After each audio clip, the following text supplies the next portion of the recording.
Hello and welcome. I'm Chris Braitch, and this is the Seen and Heard podcast, a conversational series.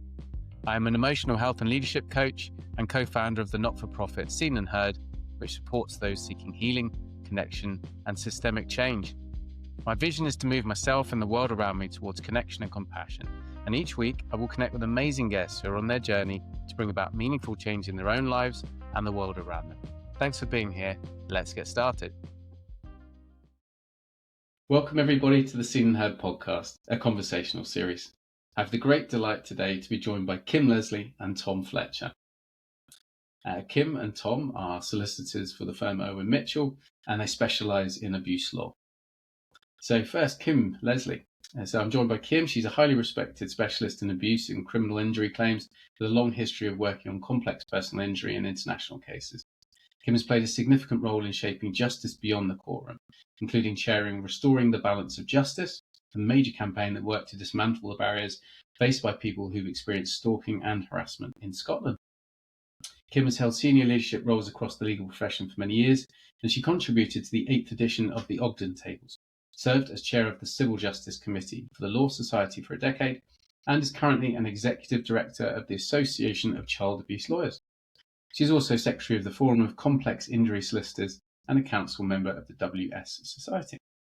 At the heart of Kim's work is a deep commitment to survivor-centred justice, systemic reform, and ensuring the law responds more humanly to trauma. Welcome, Kim. Thanks, Chris. Oh, beautiful. Lovely that you could join us today. So just for clarity, Kim's very much based in Scotland, and we'll be speaking a lot about the Scottish system. But moving to Tom, who is based in England, Tom Fletcher. So Tom is a partner at Owen Mitchell and head of the firm's abuse practice, where he leads the Birmingham abuse team.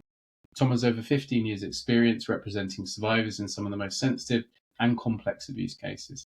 He is an APIL senior litigator, a member of the Association of Child Abuse Lawyers, and a nationally recognised expert in the field.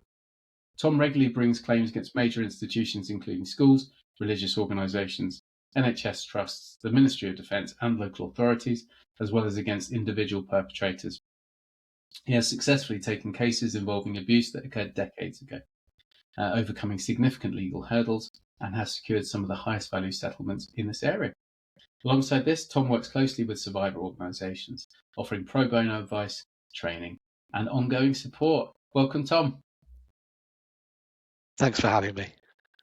It's fantastic. Thank you so much for taking the time to join, both of you. Really know you've got a lot on at the moment, but further showing your commitment to the work we're doing with abuse survivors and to try and improve the systems that are surrounding them. So thanks for that.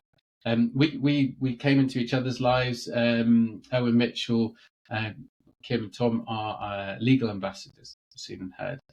Which means they've been incredibly supportive of what we're doing. There's been, great advice where we've needed it, and there's been some really good direction helping to Seen and Heard to reach more people who need emotional and well-being support. So we've really appreciated that along the way.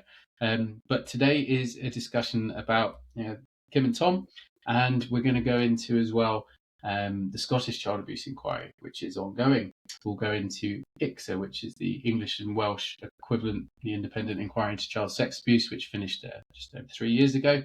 We're going to look between those two. We're going to look at institutions out there. We're going to look at the levels of abuse, survivors, looking after survivors, and what the systems can do to change and improve. So let's get into it. So we'll start, as I always do, begin at the beginning. I'd love to know a little bit more about, the guests I'm speaking to. So starting with Kim, I'd love to know a little bit more about how things were for you when you were young and kind of what your journey was to the work that you now do. So, Chris, I'm a farmer's daughter. So I had absolutely no connection to the law whatsoever, but I was encouraged by an English teacher who thought I was very analytical. So I decided to apply, and I was convinced that I was going to be a lawyer. And despite the fact it was very difficult to get a traineeship, I went to so many interviews, and it was a local firm in rural Aberdeenshire where I secured my traineeship. And we did everything. And after that, fantastic experience, which you were just thrown in at the deep end, I decided that I wanted to specialise in litigation. So I came to Edinburgh, and I was lucky enough to be offered two jobs. So I could have been a family lawyer, or I could have been a personal injury solicitor. But the individual that interviewed me had a dog in the office, and I love dogs. So essentially, I started off as a general personal injury practitioner 25 years ago.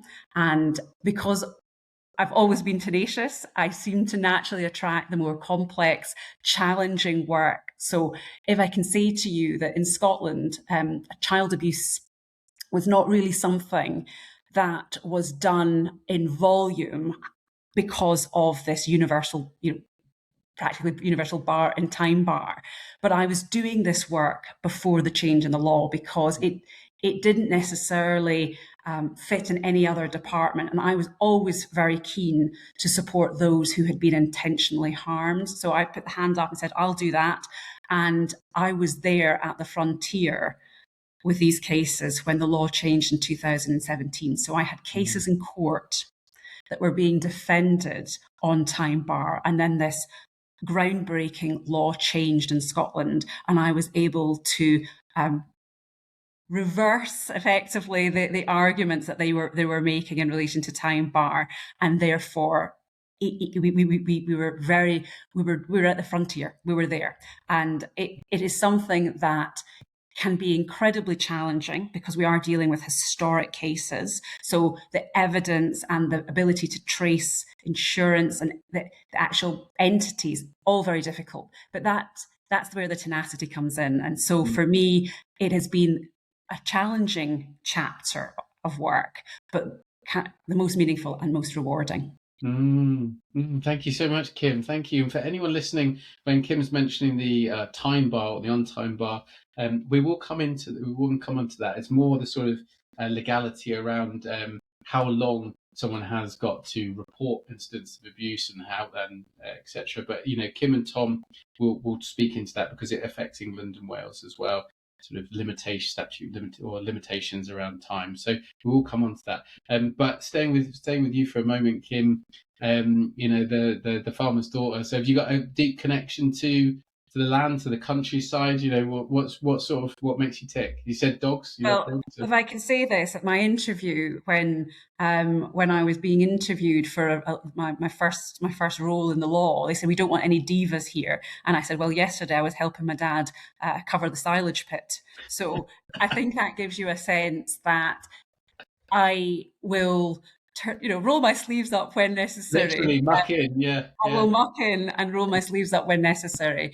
And nobody works harder. And I think as a farmer's daughter, I saw firsthand that you sometimes just have to turn your hand to things and figure things out. And that kind of solutions mindset has been a very big part of my identity. And I definitely feel that whilst I've still got a great connection to the land, I've certainly been in Edinburgh now for 25 years, but still regularly go home to the Aberdeenshire where I'm from originally. Beautiful, yeah, good on you. Thanks, great. Yeah, that tenacity and turning your hand to things. I imagine, particularly in this area of the law, as you've said, you've had to blaze trails. You're constantly butting up against a system that's sort of creaking at the edges. Probably, like most legal systems, quite out of date and having to shift all the time. So you're having to push things forward. So thank you for sharing that. We really appreciate it.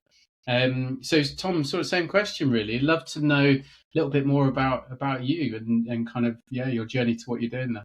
Not as interested as Kim's background, clearly, but like Kim, no connection to the law whatsoever, just probably a little bit argumentative as a child.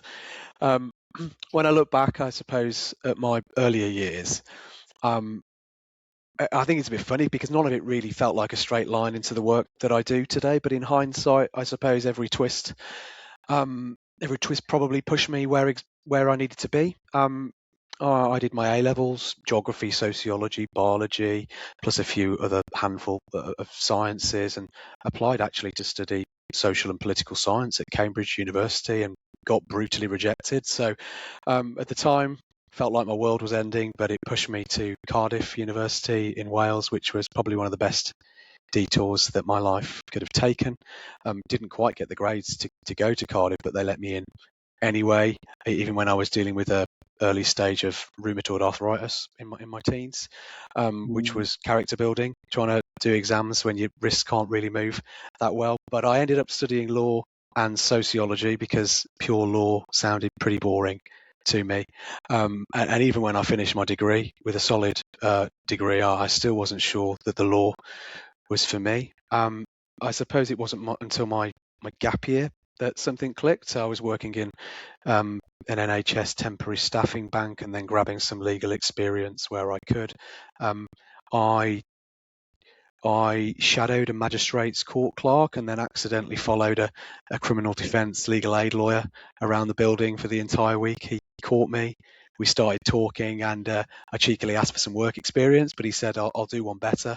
If you can tell me the legal definition of theft right now, I'll give you a job, not just work experience. So thankfully, I'd actually paid attention in criminal law, and that's how I became a paralegal in criminal defence, doing legal aid work with, quite frankly, some of the most vulnerable people in society. And that's when I realised it wasn't just that I wanted to work in law. I wanted to fight in law, and I wanted to win for the people who needed it most. So from there, I did my legal practice course, and then Owen Mitchell, the only place really I ever wanted to be. So I'd been a client there myself before as a child who'd suffered medical negligence. So everything about the place reinforced that this was where I was meant to be. And now in the work I do, acting for survivors, taking on institutions, challenging the powerful, the rich, it all makes sense. And that early feeling of wanting to stand up for the underdog wasn't really a phase. It was the through line of my life. I like winning, but I like winning against the state, against big organisations, against institutions that fail people, the rich, and winning for clients who would otherwise be unheard or ignored. And that's the kind of winning that, to me, feels meaningful. So when I look back at it wasn't Cambridge or the perfect grades or a traditional path that shaped me. It was the setbacks and the chance encounters and the real world experiences and the real people, I suppose, that I met on the way, and all of that just pushed me into the work that I do today. And honestly, I can't think of anything else. I don't think anything else would have suited me better. Thank you, Tom. Yeah, I think it's really, it brings up emotion for me as I can see you're really connecting to it, and thank you for sharing as well about medical negligence when you were young and the rheumatoid arthritis. Someone who's had rheumatoid arthritis now. Thankfully it's sort of in remission these days, but really, really difficult. Yeah, trying to get through those years, sort of late teens, early 20s. You're studying, you're trying to keep everything going, and your body's tearing itself apart. That must have been really tough. Yeah, no, absolutely was. Did have a long period of remission after, but it's back again, and I'm now the bionic lawyer with 3 metal joints. So there we are. Thank you, Tom. Yeah, thanks for sharing that. We appreciate it.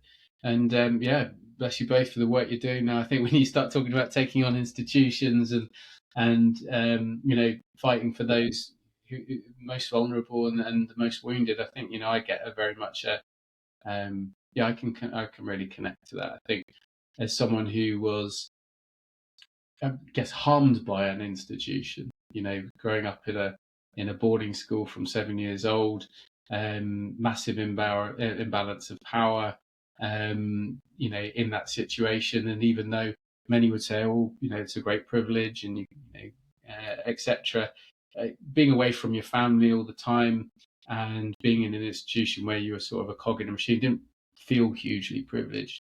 So I think that's part of the challenge, is being told you're exceptionally privileged and it not really feeling like that along the way. So yeah, I can really connect with what you're doing. But let's get into the work. So I stumbled my way through an explanation of time, Kim, but let's just do that one quickly, because otherwise people have been left too long going, what the hell is she on about? So if we could do it for Scotland, and then I'll bounce to Tom to hear about the limitation law in England and Wales. So Kim, could you just explain that a bit? Okay, so up until 2017, Chris, those that were abused in childhood in Scotland had the same time limit for child abuse as they would for any other negligent act or intentional act. So let me put it into this context. They had until their 19th birthday, because in Scotland, the age of majority is 16. So they were expected, so a childhood abuse survivor was expected to have the wherewithal to raise or settle their claim in court or out of court before their 19th birthday. So that was the present. Now, there was discretion that would allow these cases to be heard, albeit late. But up until 2017, there hadn't really been much uptake by the Scottish judiciary in allowing that discretion and allowing these cases to progress. So the Scottish government consulted, and they determined that the law had to be changed in Scotland in relation to limitation or time bar. So in 2017, a law was passed that said that if you are a survivor of child abuse, and that is defined as anything under 18, which is quite interesting, you can bring your claim at any time.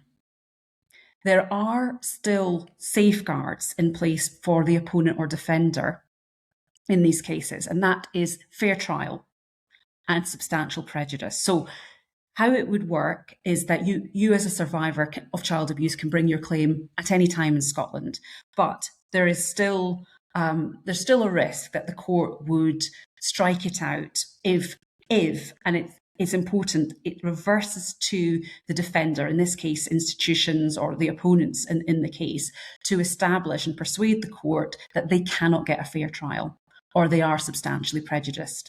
And in relation to substantial prejudice, even if the court accepts that the defender is substantially prejudiced, the court still has to go through a weighing in the balance, balancing the interests of the institution or defender in the case proceeding and the survivor or claimant or the person bringing the claim. So the courts have had this power effectively put to them that they can weigh in the balance, and thus far it's been significantly in the favour of the survivor bringing the claim.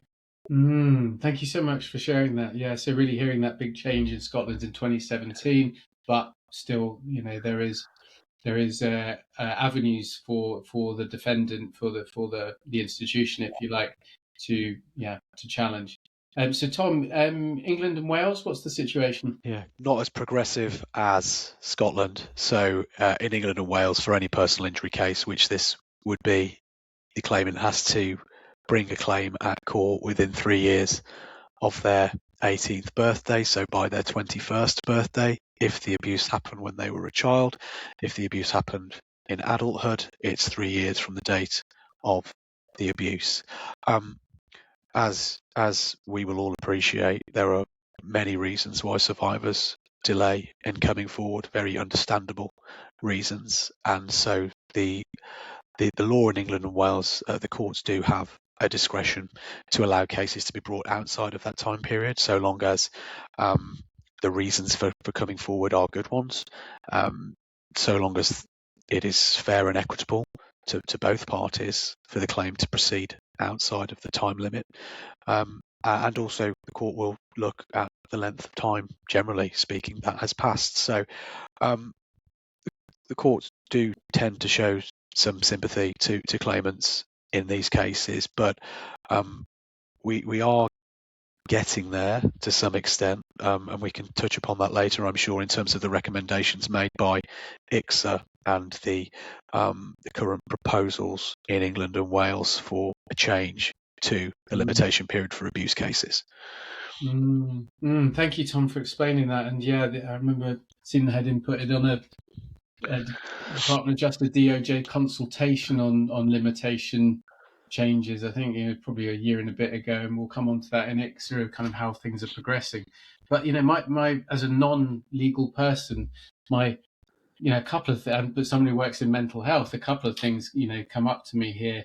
First one is that the numbers that came out of ICSA, which was on average taking 25 plus years for particularly childhood sexual abuse survivors coming forward.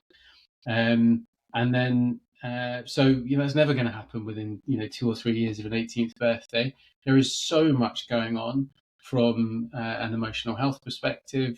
There is the cloak of shame. There is societal stuff. There is physical and mental health challenges. There is all sorts of things going on that are going to stop that happening.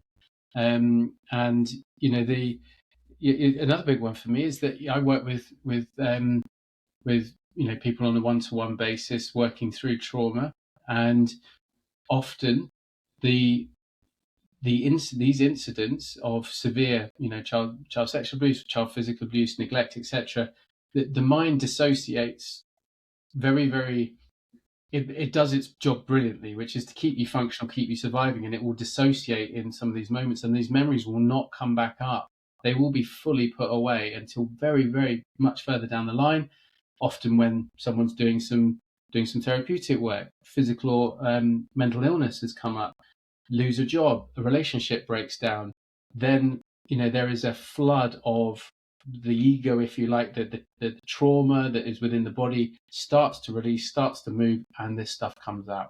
And so the idea that it could possibly be done within 3 years of an 18th birthday it feels to me that someone who's been really hurt is already on the back foot in a legal sense. They're already having to prove themselves. What's your take on that, Kim? I think that's absolutely right, and I think that it is unquestionably why the Scottish Government changed the law, because up until that point it felt like the claimant had to go with a begging bowl to say, please let me in late, and the evidence is absolutely stark that it is simply not conceivable for people to be in a stable enough position or have processed through their journey. Now, it might be different for some people, but the vast majority of evidence is that it takes that length of time. So it's really important to, again, kind of repeat that. So the old law was the claimant had to kind of persuade the court to let us in, although we're late. Whereas now in Scotland, it reverses to the other party to say, we cannot get a fair trial. So that, I think, even just having that that gateway opening is groundbreaking for Scotland and very progressive. So I think it's important that it recognises the silencing effect and how long people require to be in a position where they can assert their rights and seek justice. Yeah, very clear. Thank you, Kim. Anything to add to that, Tom, from England and Wales perspective? No, I agree with Kim. Very progressive, and I'm glad that steps now seem to be taken in England and Wales as well towards the Scottish approach. As such, I think the current law on limitation in England and Wales it's embarrassing, quite frankly, and it gives the defendant a windfall in these cases when they're trying to resolve these cases, and they can get away with paying less because they constantly hide behind the limitation defence, and that risks to the claimant of not overcoming that hurdle. So you're right, it's a battle, an uphill struggle right from the beginning for the most vulnerable cohort in society, and that just continues through the judicial process, the litigation process. So yeah, I echo all of those sentiments.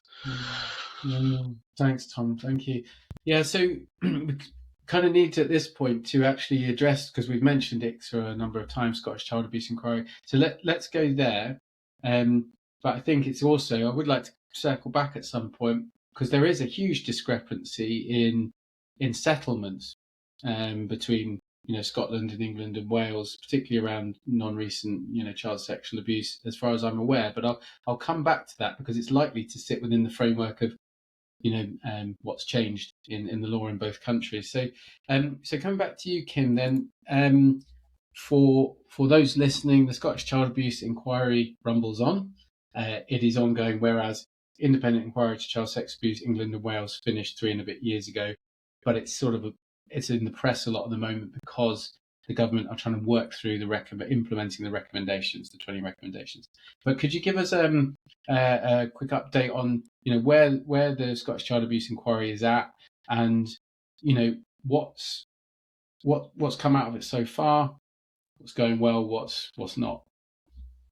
Okay, so I have to say, I give complete credit, Chris, to those survivors who campaigned for the existence of this inquiry in Scotland. And I think that was a long uphill battle for them to get the inquiry that they deserved in relation to this. So what I think is going well is that the inquiry is it's testimony and survivor testimony focused.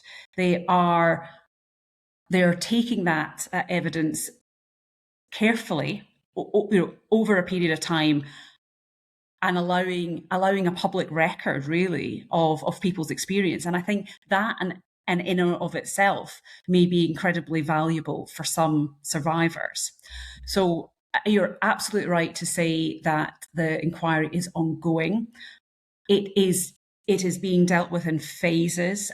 So institutions and kind of clusters of institutions being dealt with. So what is going well is that there have been interim findings published, and in those findings there have already been an acknowledgement and a determination that wrongdoing was done in various institutions. So I think that public acknowledgement, again, will be very helpful to some survivors. But it is a long process. And I think that I am realistic that even when the Scottish inquiry concludes, there is still a huge amount of work to be done, because whatever recommendations come out of that, there has to be political will to make changes and meaningful changes. So I am optimistic, but cautiously so, because I can see the huge benefit of this inquiry if meaningful political change is brought in. But in and of itself, it is a public record, and it has given voice to many, and it has brought this into public awareness in Scotland and given people permission. They didn't need it, but in some ways, it's giving them it's okay to speak about this. In fact, we positively encourage you to put on record what has happened, and you're not alone. And I think that for many will be really important. Thank you, Kim. Thank you. And so, groups are coming forward. So obviously I work a lot with the amazing survivors group in Scotland. So Giles Moffat, Alex Renton, Nikki Campbell's sort of Edinburgh Academy survivor group originally, that's now opened up to kind of a lot of the other boarding schools in Scotland. They do incredible work supporting people who've been abused, and they have done a lot of lobbying and a lot of pressurising of the Scottish Child Abuse Inquiry. It's Lady Smith, isn't it? Lady Smith, the chair. Yeah, so she's come from that group, some quite fair and direct scrutiny as well for some of the handling of things. So you talked about it's good, people getting on record, it's happening, there has to be political will, etc. What's been a shortfall? What's not okay with what's going on? Where is there room for improvement? I think that, and this is more the kind of the overall landscape. I think that what I have heard from some is that there is some support during the process of giving statement and maybe evidence to the inquiry. But if you can imagine somebody who has internalized this and kept that hurt in, but once it's at the surface, unless there is continued support after the cessation of your period of giving evidence to the inquiry, then I think it would feel a bit like you fall off a cliff edge. So the Scottish Government have put a lot of money into funding gateway charity called Future Pathways, but again, I think it's just resource and demand, and I think there's waiting lists. So what I can see the incredible value in people putting their testimony, but I think we have to recognise that will come at a cost to some survivors to bring it to the surface and speak out. And unless there is that wraparound support after they have given their testimony, they may feel such a dip of emotion and mental health, and I think that's where it's trying to ensure that the resource is there, that the people are properly supported throughout that whole pathway, and likewise, again, I think that it is a length of time. I don't think there's a way to say it, and it's a huge cost as well. It's a huge cost. So, we're over 100 million now and climbing. So, I think that it's an enormous value but where I can see is that I think people do want to see some defined actions. So of course, until this inquiry comes and there's recommendations and there's then meaningful next steps, it's just wait and see.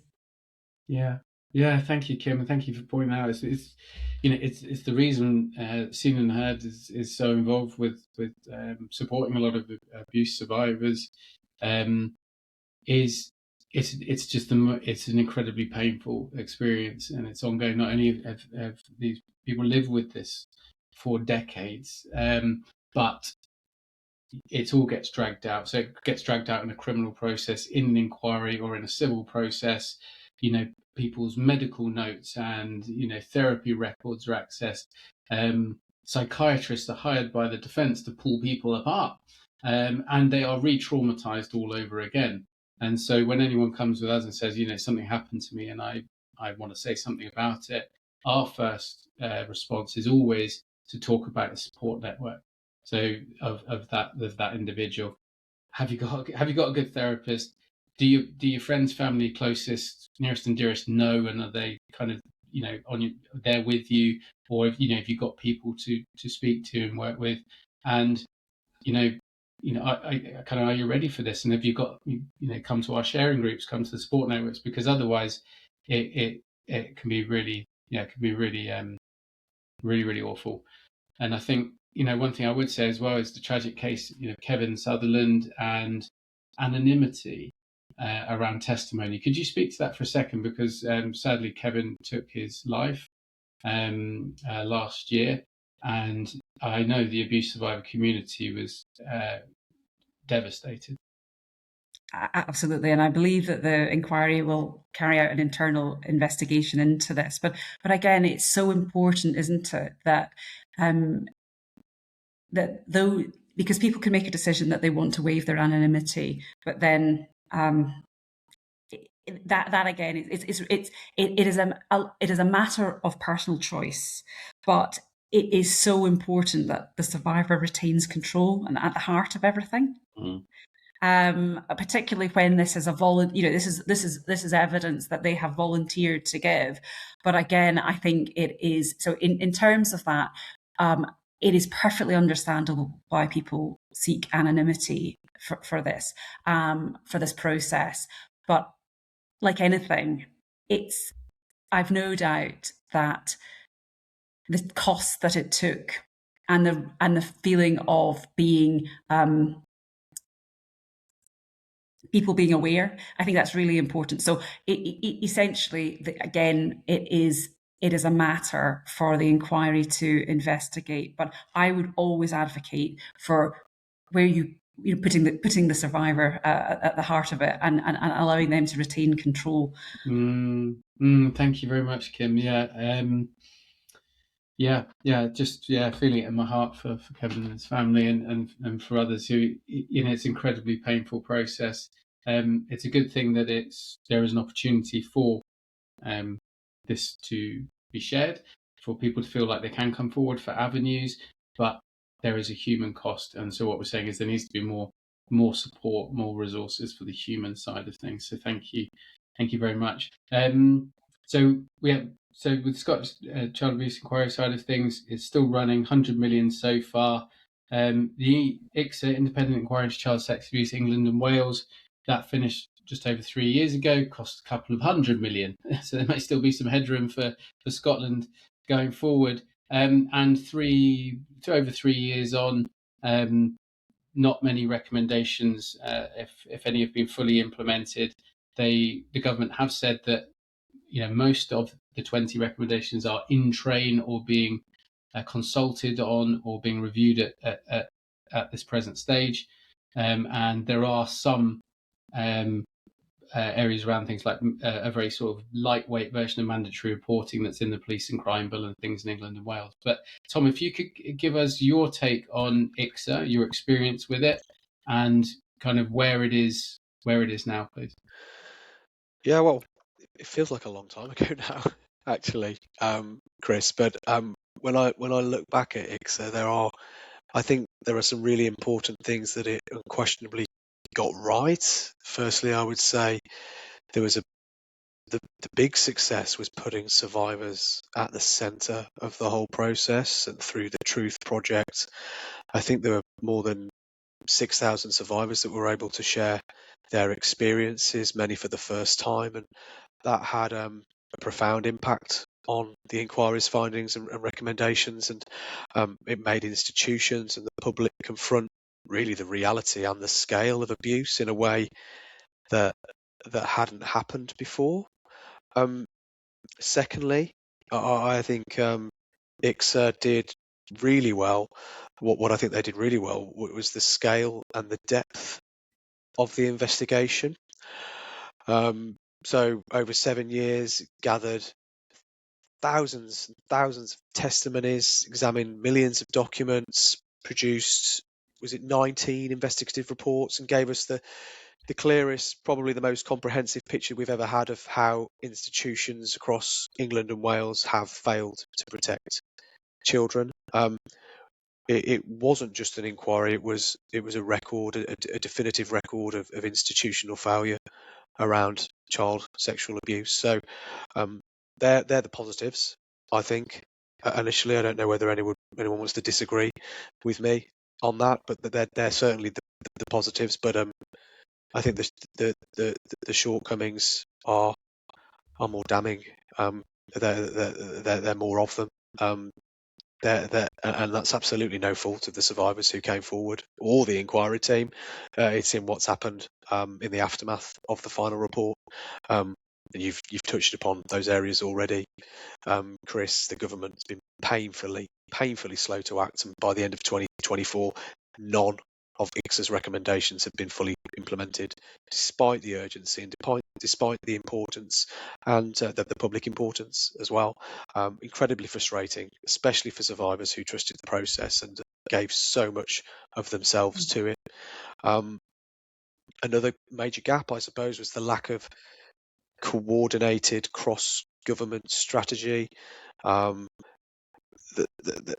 It's just really fragmented approach to it all. And as you've already touched upon, in terms of the support and the redress for survivors is another area in England and Wales where things have fallen short. There were certain recommendations that the government decided against, such as the recommendations made in respect of the criminal injuries compensation scheme.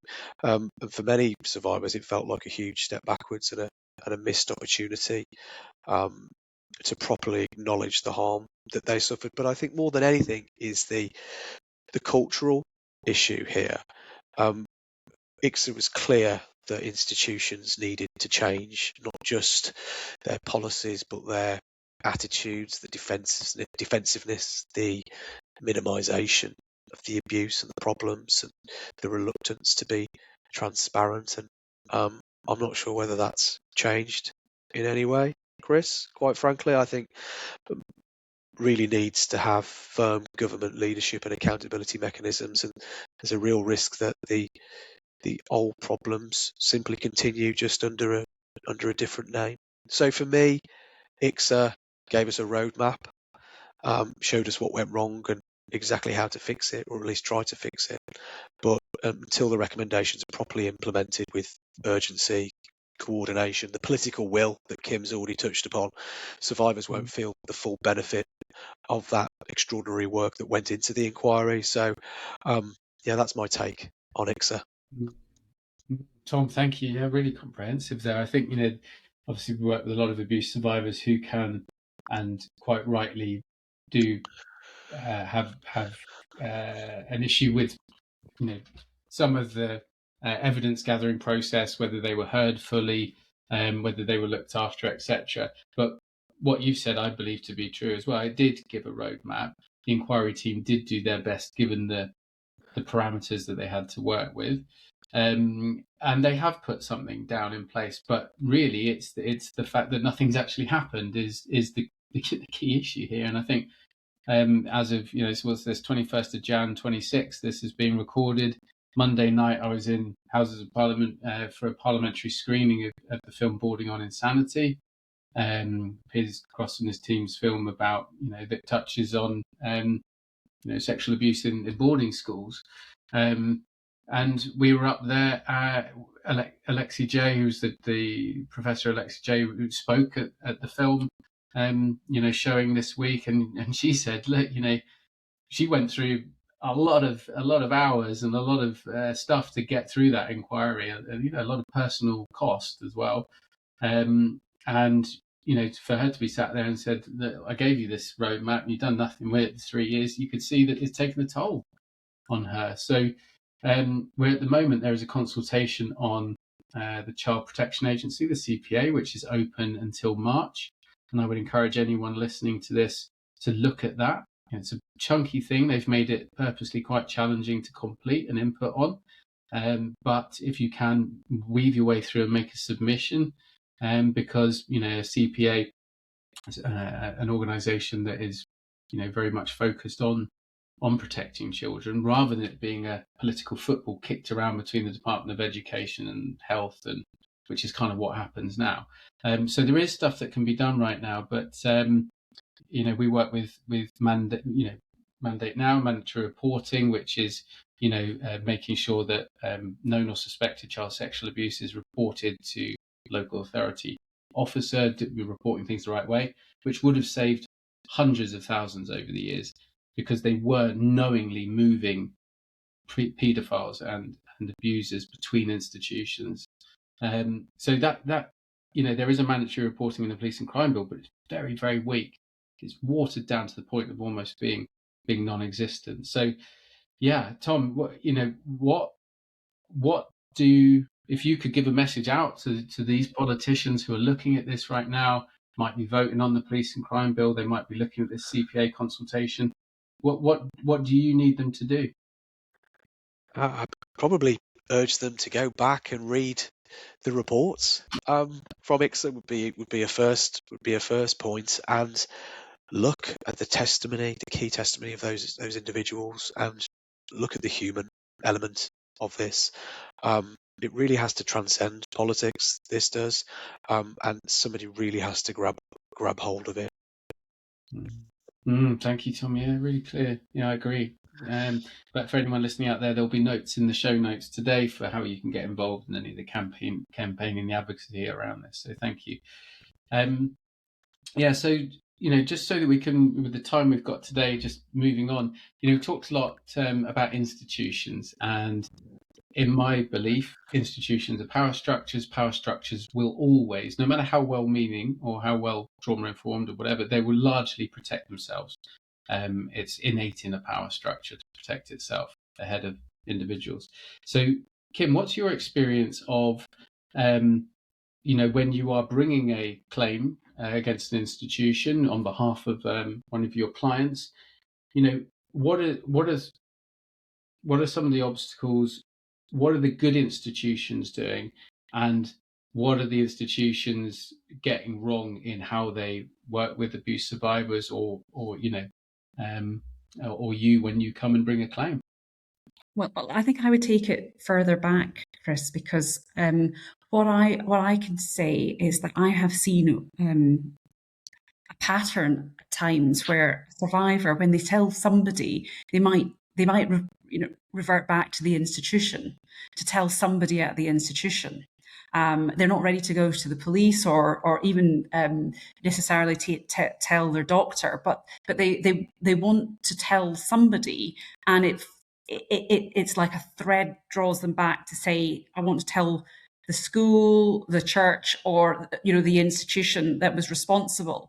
So it's really at that point that I think it's so important that institutions have got a policy, a framework, training, instruction as to how to hold any of those disclosures, because it could be to anybody within that institution. It might not be the right person right away that person speaks to. It could be organic. It could be just the time and the opportunity.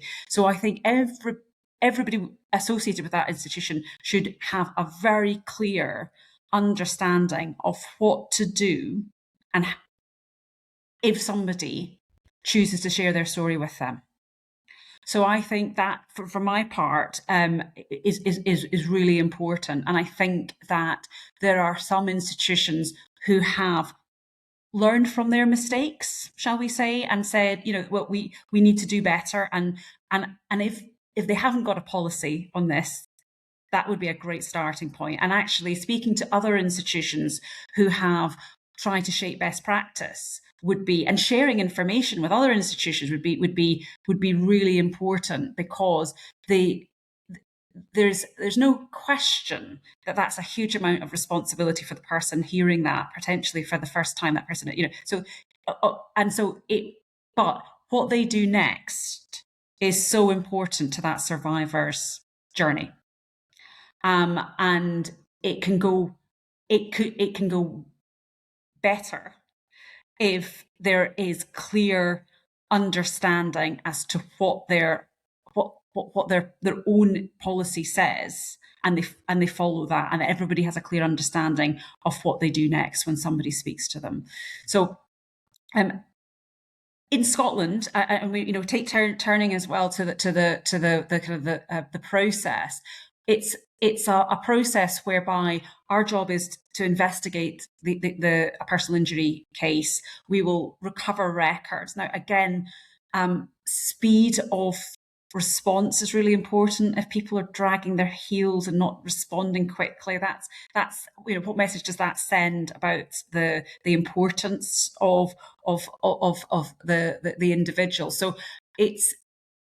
essentially, once we have it, we will shape it and we will drive it forward. So the institutions will be either representing themselves, but generally speaking, they will have solicitors representing them, or insurance companies representing them. Thank you, Kim. Yeah, so really hearing from you the importance of the right trauma-informed policies and procedures within the school. So, because you say it can be very informal, I've heard of non-recent sexual abuse stuff coming up with the school where it came out in a kind of like a casual conversation at an alumni dinner. Yeah, just two people chatting. Oh, do you remember so and so? He was, he had backs to the wall when he was around. It could be heard like that by someone on the staff, or it could be very formal. It could come in written format. It could come from the survivor themselves, or from a criminal. The police could be contacting the school, or it could come from a legal practice. But the importance of the human being, the importance of everybody being lined up in the school behind a trauma-informed approach. Seen and Heard Schools, we're doing some work on that at the moment.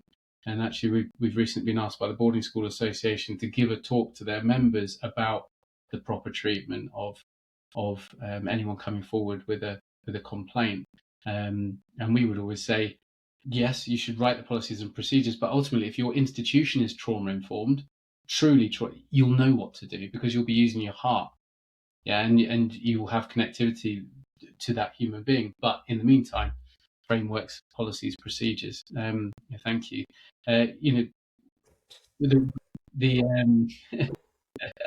Welcome to the conversation, Doug. I love that. Thinking about dogs, that's so funny. Lost my train of thought. But Tom, I'll throw it across to you as I'm stumbling my way through. So from the institutions that you have spoken to, you've worked with, brought claims, what's some good practice? What's an absolute, no? I suppose I'll start with the good. Always try to start with the good. And I think one of the clearest examples of good practice, best practice, is Ecclesiastical's approach. Ecclesiastical is as an insurer. They've publicly committed to handling cases with sensitivity, empathy, integrity, built a specialist team to deal with these cases, and they've also got their own set of guiding principles to like a policy as such to deal with these cases, which are really transparent. They're clear how allegations should be handled, what survivors can expect in the process. They recognise that abuse claims are deeply personal, often traumatic, and yeah, I think that they realise that the insurance or the legal side of it is only one part of the survivor's journey. So even when Ecclesiastical take over a legal handling of a claim, they make it clear to policyholders that they should still offer pastoral care or counselling that helps survivors. So that's some of the good, the good. The good. I mean, there aren't many around. Quite frankly, that's the only one that springs to mind. But in my experience, institutions default to defence mode. So shut down communication, become evasive, delay, as Kim said, providing records, worry more about what a statement will look like than a survivor will feel. And it's exactly that re-traumatizes people, reinforces the same dynamics of silence and denial that enabled the abuse to take place in the first place.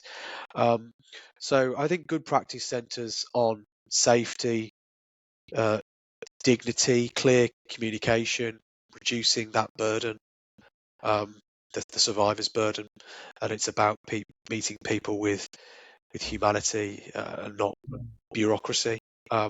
So yeah, that's to me what good practice looks like. I'm afraid we don't tend to see much of it. Thank you. That's so clear. I do like your way to cut to the chase of it. I mean, I agree. I think you mentioned Ecclesiastical there. We wrote to them recently and said, we'd love to work with you on a boarding school specific, version of this. They declined. I imagine they're trying to do their best whilst treading a line. But I need to see more of this before I'll sort of let this go from my teeth. A victim-centered code of practice. From the British British Insurance Association. There is guidance there around this already. But we see the big ones. We see, I'll do it in layman's terms. That was the last lot. So many of these institutions have changed hands as legal entities 3, 4, 5 times. They go, yes, that was so and so limited from 20 plus years ago. We couldn't possibly be responsible for that. The second one, they seem to think that if they say sorry unequivocally and categorically, they're somehow on a legal hook for that. So, Tom, am I right in saying that you can apologise wholeheartedly to an abuse survivor without that being some sort of admission of legal liability? I'm sure that's in statute somewhere, Chris. I don't know off the top of my head, but I'm sure an apology doesn't lead to legal liability in England and Wales. Kim may know. That you've caught me off guard there. No, it's okay. No, I think that's fair. So again, there will be some restriction. So the idea behind this is that that institutions shouldn't be prohibited from apologising, but it doesn't. It can cause confusion because, of course, if somebody feels that they have had a fulsome apology, or indeed in terms of the inquiry, if there's been an interim findings, that doesn't necessarily equate into a civil case. Thank you very much. Yeah, really clear. I pick up, Chris, on that point in relation to the succession of legal entities. One of the lacunas in the law, as I see it, is that we now have the ability in certain cases after enactment to sue the insurance company directly. So if you have identified the insurer on risk, rather than having the challenges of having to identify and possibly restore to a company of register, the entity. If we could sue the insurance company directly, that would be a real step forward and progressive for survivors. Brilliant. Yeah, very clear. Thank you very much, Kim. I appreciate that.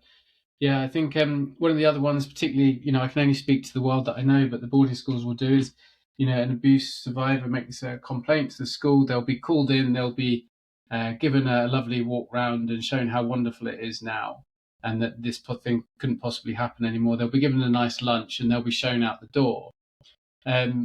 There isn't then much of an understanding of, okay, well, what happens next? Is there a communication process to other alumni? Is there a communication process to parents of current pupils around, that there has been this complaint that something has happened? Is it even investigated within the school? Or, in my world, things tend to get glad-handed off in a very political way, because that's the training, if you like, in boarding schools is to do that. So, that tends to minimize the survivor, the abuse, survivor, the claimant all over again. Many come to us saying they were told they were the only one. Oh, this is really surprising. We thought, all that was dead and buried. Yeah, we've not heard from anyone else, when we know that there is another 8 or 10 people who have gone to that school. So they're flat out lying to people. So any input, open this one up to, whoever would like to come in on some of these things that I'm seeing these every day. So I know this problem is alive and well. I think one of the things that would be really, again, it would be such a step forward if if somebody is disclosing, then it's a question of can that survivor be encouraged to go to the police, because the police are in the best position to investigate whether there have been other complainers, or indeed if that individual is alive and there is a safeguarding issue. So in Scotland, we have Victim Support Scotland, a charity who is there maybe as an intermediary, a landing position. So again, if somebody is considering going to the police, then they may want to speak to this charity to maybe understand a little bit about what the process is or what that actually entails before they make an informed decision to do so. Thank you very much. Tom, anything to add to that? No, nothing to add to that. Okay, beautiful. Thank you. Appreciate time is tight for us now, but I want to just, start to bring things to a close. But with, I guess for me, the most important part, the human part. We've talked about systems, we've talked about the inquiries and things like that. So with you, Kim, if anyone is out there who is hearing this, they have experienced abuse. Maybe they haven't told anyone, or maybe they've told their institution, the school, someone, but it hasn't flown, the process hasn't flowed through. You mentioned there, we spoke about getting support. Yeah, so getting emotional support, finding a good support network around. You've then mentioned go to the police. What do you see as the process if someone is hearing this and is thinking, I need to say something? Thinking about doing something. Well, it has in Scotland as well. As this change in the law, Chris, there has been the introduction of Redress Scotland, which is a scheme designed to compensate those abused in care in Scotland, and that has brought forward a lot of survivors who are going to put through an application, and it's a maximum award of £100,000. So it is limited in time, and it is restricted to those abused in care in Scotland. However, I think what it has done is brought to the fore a lot of people who for the first time are putting on record that this happened to them too. So in relation to what to do in those circumstances, there are a number of survivor charities who are being funded by the Scottish Government. And again, charities such as yours, so be reaching out to Seen and Heard. So because again, as with many of these things, there can be geographical limitations, there can be some criteria that you have to meet in order to get the support from this charity. So I would always say, first and foremost, speak to those that you trust and make sure that you have your intimate support network around you, and then speak to trusted advisors, because Tom and I are skilled experts in this field. So particularly with Scotland, when you have potentially multiple routes to compensation, and we all know that there's not a price that can be put on this, but there can be multiple routes. So from our perspective, we would always encourage someone to do some research and make sure that you are with a specialist in this area. And we work very hard in trying to build our own networks with charities, because we understand the kind of the emotional cost. So where we can and where the person is open to that, we will try and signpost, so that throughout the journey, the person has both the legal technical expertise, but also the emotional support that they would need, and the resilience really to undertake whatever route they choose. Thank you so much, Kim. So I'm hearing emotional support network, the redress scheme in Scotland, a number of great charities supporting people in Scotland. So yeah, and then there is reporting to the police. There is a criminal process underway, as well as if you're speaking to the school, that the school is trained to handle and receive that complaint, or whatever the institution is. Could be Scouts, could be church, could be school, could be anything. So thank you very much. Tom, if you'd like to just come in on that, so anyone listening who feels like there's something that needs to be said.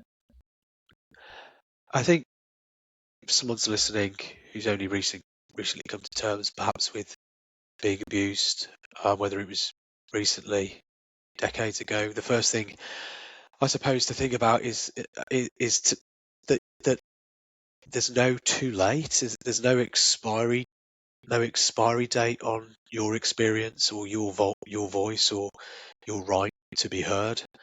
The second thing, I'd say that you don't have to decide anything immediately, although it might help your legal case, to come forward as early as possible. You're allowed to move this at your own pace. The first step, it doesn't have to be a legal one. It doesn't have to be formal at all. For some people, the first step may be talking to a friend. For others, a GP, a therapist, or a support organisation. For some, it is a solicitor. I've certainly had clients disclose for the first time to me, but it's your choice and your pace. I think what matters is that you reach out in a way that feels safest to you. Importantly, I think if you are considering exploring things legally, the reassuring part, I think, is that the legal system is finally starting to reflect the reality of delayed disclosure. Finally, I would say you deserve the support, the emotional, practical, legal support. You're entitled to seek it without feeling that you've got anything to prove to anyone. And there are good practice frameworks now around responding to abuse. So what happened matters. What happened matters to it really does matter. You're not alone. Whatever you choose to do next, whether it's accessing support, speaking to the police, exploring a legal claim, or deciding not to take action right now, that choice is valid. Your story doesn't need to be polished or complete before you talk to somebody. You don't have to have all the details or to be certain. Just got to take the safest route for you and the step that feels right for you. Yeah, that's what I would say. Yeah, beautiful words, great advice there. And I think they said, I can only speak to what Seen and Heard do, but if anyone comes for support, we offer free support groups, access to specialist therapy. We get people in to see someone, counsellor, therapist, irrespective of their financial means. We just get someone seen and heard, because that is what every human being needs, and in my view deserves, is to just be seen and heard for who they are and what their experiences have been. And from there, healing can begin, journeys of justice can begin. All things start with that initial, reaching out, talking to someone, asking for help, etc. So, yeah, beautiful. So thank you so much for your time today. You've done a wonderful job, doing a good job for clients, challenging institutions and frameworks, and bless you for that. I really appreciate it. So yeah, we'll come to the end. Thank you so much to everybody for listening. Thank you to Tom Fletcher, Kim Leslie, Erwin Mitchell today. Anything that we've spoken about today personally impacted you, or anything's coming up around this, do please get in touch with us, with Tom and Kim. There'll be plenty of links in the show notes and things. And we are listening, and it's never too late, and you do matter. So yeah, please give us a shout. So Tom, Kim, welcome to come off mute, whatever you're doing, and just say thanks, goodbyes, and things like that. So thank you so much. Thank you. It's grateful to you. Yeah, thanks, Chris. Thanks for having us. Cheers. No problem at all. And to everyone listening at home, it's been the Seen and Heard podcast, a conversational series. We've been delighted to spend some time with you today. Please do come and listen to the next one, and we will see you soon. Thank you and goodbye.